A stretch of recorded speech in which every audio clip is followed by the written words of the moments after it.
New ইয়র্কের আলবেনি সিটির empire state মিলনায়তনে দুদিনব্যাপী ইসলামিক কনভেনশন অনুষ্ঠিত হয়েছে। আমেরিকান মুসলিম অ্যালায়েন্সের আয়োজনে কনভেনশনে বক্তারা বলেন, মহান আল্লাহ ও রাসূলের প্রেমময় আনুগত্য ও আল্লাহর অলিগণের পদাঙ্ক অনুসরণ করাই মানব জীবনের উত্তম পন্থা। অনুষ্ঠানে যুক্তরাষ্ট্রের নানা প্রান্ত থেকে বিভিন্ন ইসলামিক চিন্তাবিদ অংশ নেন। শেখ সাইফুল আজম আল আজহারের সূচনা বক্তব্যের মধ্য দিয়ে অনুষ্ঠানের সূচনা হয়। প্রথম দিন বক্তৃতা করেন guest of honour Shah Safi Hazrat Syed Hasan মাইজ ভান্ডারী, শায়েখ গোলাম রসুল, শায়েখ ডক্টর নূর মোহাম্মদ রব্বানী এবং অন্যরা।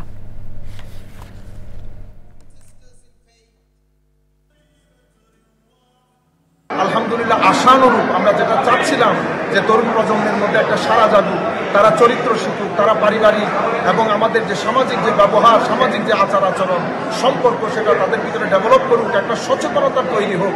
আশা করি আমরা সেটা করতে পেরেছি। আমাদের এক্সপেকটেশন থেকেও মাশাআল্লাহ মানুষ, বিশেষ করে বিভিন্ন স্টেট থেকে সবাই যোগ দিয়েছেন।